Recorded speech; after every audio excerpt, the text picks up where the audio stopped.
Hello everybody and welcome back to the channel and welcome back to another Crafty Simulations video. And today we're going to be doing a little bit of a different video. You see, I have been on my holidays and I said I was not going to create any Microsoft Flight Simulator content whatsoever. And that was true. I have come back now off my holidays and I've got 2 videos ready to go like normal. But this video is going to be something different. You see, even though I was on holiday, I was keeping an eye on the news that anything Flight Simulator related for possible content for this video, for this channel, for instance. However, we now actually have confirmed information regarding the new Flight Simulator. That's right, Microsoft Flight Simulator 2024, due to release on the 19th of November. We now have PC specs, which is very, very important. Me personally, I was quite happy to let the Flight Simulator release, go into the new year, see how it's been taken and received by the community, and then look at, obviously, downloading it and going through all of it, because it's a bit of a hassle, let's face it. It was a hassle trying to get this Flight Simulator downloaded, because I think it was, what, 130 gig, 140 gig download, and then getting it all set up and everything. It was a bit of a hassle, but things are different. And this is quite important stuff. So, like when I do review videos and I'm going about aircraft and I go through the developers' specs of their aircraft, I'm actually going to do the same thing, but for the Flight Simulator, because, like I say, it's very, very important. Very, very important stuff on this. So, what we have now, like I say, is a confirmed list of specs regarding the new Flight Simulator. So, like I say, it is due to be released on the 19th of November. Now, they have released, very kindly, a minimum spec, recommended spec, and ideal spec. Now, they did this for all the Flight Simulators ever since, I think, FS2004, I don't think I ever had it, but FSX had the same kind of thing as well. So this is their idea of what our systems need to be to meet minimum, recommended, and ideal. So we can look at this as a minimum spec is, it's probably not going to look very good. Recommended spec, yeah, okay, maybe a little room for movement there. And then ideal spec is you're going to have to shift a kidney to, you know, afford the system that's going to run this. But like I say, I've got the specs here. So, regarding your OS, okay, this is across all 3 of them, so you will have to meet this across either your minimum, recommended, or ideal. And that is Windows 10 with the latest version of Windows 10. So I'm running Windows 11. I know there are people out there that hate Windows 11. It doesn't run well with their flight simulators. I'm just going to put it out there. My Windows 11 runs perfectly fine. It's perfectly updated. It runs quite happily. I've not noticed any issues. I have run Windows 10 before, and I updated to Windows 11. Yeah, it works. But you will need a minimum of Windows 10 and the latest version of that, whatever that version is. Again, this next part is across all 3 specs, so minimum, recommended, and ideal. DirectX version will be now, finally, a fully versioned up version of DX12. We don't even have DX12 in this sim. We have a watered down version, the pre-alpha version, where we like to call it. It's not the full version, but we now will be requiring a full version of DX12. Now moving on to the important stuff, your processors. Okay, so we all know that Flight Simulator is a processor hog. Graphics card are important, processor is more important. I don't know whether it's going to be the same for the new simulator. I dare say it probably will be. But for the minimum spec, and this is AMD and Intel, so whichever side you fall on, you will need to have a minimum of an AMD Ryzen 2600X or the Intel Core i7-6800K.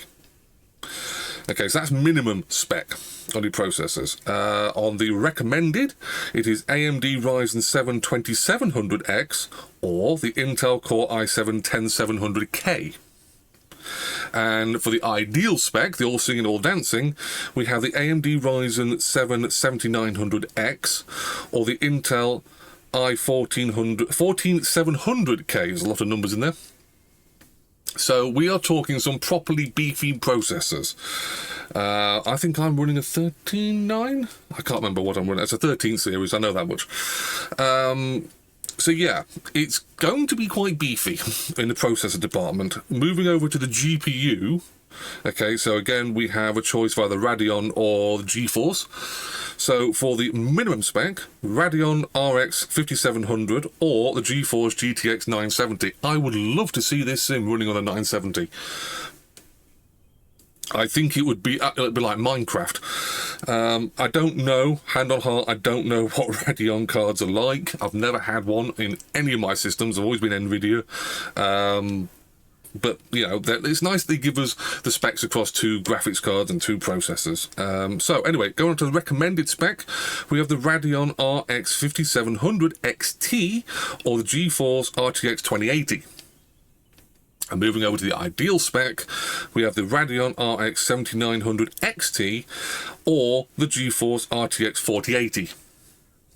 So to be honest with you, I'm actually quite happy with that, because although I've got a 3090 in my system, and it works this simulator just fine, I was fully expecting it to have a ideal spec being the minimum of a 4090 in GeForce, in Nvidia terms, or for it to say you're going to need a 50 series card, whenever that comes out. So to say it's a 4080, I'm actually quite impressed with that. Prices have sort of started to come down on graphics cards. I'm not going to say anything about Nvidia being overpriced or anything like that, but, you know, it's not bad. On your VRAM department, okay, so this is the RAM on your graphics card, minimum spec, 4 gigabytes, recommended spec, 8 gigabytes, ideal spec, 12 gigabytes. Again, very easily done. You know, there are 4080s out there that obviously were 12 gig. I haven't got 12 gig on mine. I can't remember what I'm running. I must be running an 8 gig card. So again, quite easy to replace a graphics card. I'm not going to go into how to do that. I've only done it once in my life. Anyway, RAM. Okay, so this is the system's RAM. Minimum spec, 16 gig. Recommended spec, 32 gig. And ideal spec, 64 gig. Now, I have heard a few comments from people saying, oh, 64 gig, that's very expensive, yada, yada, yada. A lot of people have been hung up on this. Personally, I've got 64 gig DDR5 RAM in my system, so that's all singing, all dancing. RAM prices have started again to come down a little bit, so it's not the be-all and end-all. It's all right, I like that. So, again, I don't think that's too out of the world.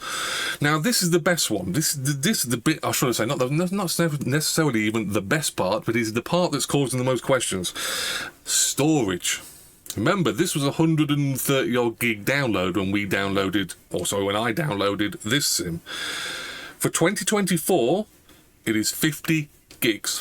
50 gigabyte starting download. Not 100 gig, not 120, 130, 150, just 50 gigabytes. Why is it so low? Because a lot of this is going to be running off a version of the cloud. A lot of stuff is going to go through the servers. Now, I don't know what is going to go through the servers. I don't know how the sim is going to be divvied up as to what is on your system and what is on a server. Obviously, I would assume the aircraft are going to be, or products are going to be on your system because you download them onto your system. But I don't know, maybe the terrain is going to be different. I know it's been created differently, but you are going to need some fairly beefy internet. They are saying sort of circa around the 100 gigabyte download to get the best results. So, I don't think it's that bad. Now, moving on to something more important, we have the different versions of the Flight Simulator. Again, we have, we did have 3 versions for the systems that need to run. Well, now, just like 2020, we have a Standard, Deluxe, Premium Deluxe, and Aviator, I couldn't even read that right, versions of 2024 when it comes out. And once again, it is going to differ in the amount of aircraft and airports that come out with each version. So standard, okay, will be coming out with 70 aircraft and 150 airports, which will be described as, or has been described as, 30 new 2024 aircraft. Okay, so these are aircraft that are built custom for 2024, followed by 40 2020 upgraded aircraft. Now remember, Asobo and Microsoft have been saying all our aircraft, 90% of our aircraft I should say, that are on 2020 will work for 2024. So when you buy this sim, we are going to get, and I don't know what type of aircraft they're going to be, but there are 40 variants that are going to be upgraded to the new 2024 standards. Also, along with that, we have 150 upgraded airports. So that comes with the standard variant of the sim. Deluxe will get 80 aircraft and 155 airports. That breaks down as 35 new 2024 aircraft and 45 2020 upgraded aircraft with, like I say, 155 upgraded airports. Moving over to the premium deluxe variant, we have 95 aircraft and 160 airports, and that breaks down to 45 brand new 2024 variants of aircraft and 50 upgraded to 2024 standard aircraft. Like I said, with 160 upgraded airports. And if you have a lot of money, and I don't know the prices of these yet, I wasn't able to get that information, but the Aviator version, the top version of the sim, will have 125 aircraft with 160 airports.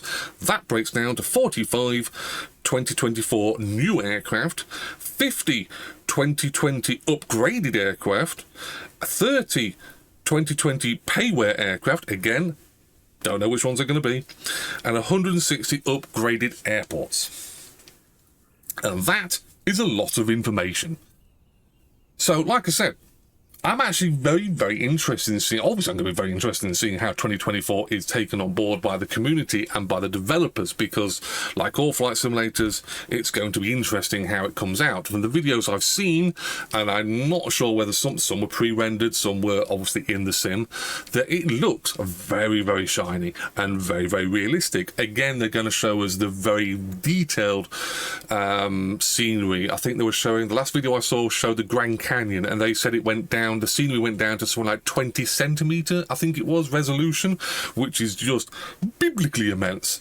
Obviously normal scenery doesn't go down to that level, but they've come up with a whole new system to actually generate very realistic scenery the way it looks. Now, I'm not going to go too much into that. That's all the information I have. I will probably get more information as the dates go along, and I will probably release another video coming out before the new Flight Simulator gets released, but I just thought that I would put that information out there. That is the specs of the new Flight Simulator as of Asobo and Microsoft confirming, and the aircraft packages that will also simulator packages that we can buy and which aircraft types come with them. I don't have any information as to what literally aircraft are going to come, or helicopters.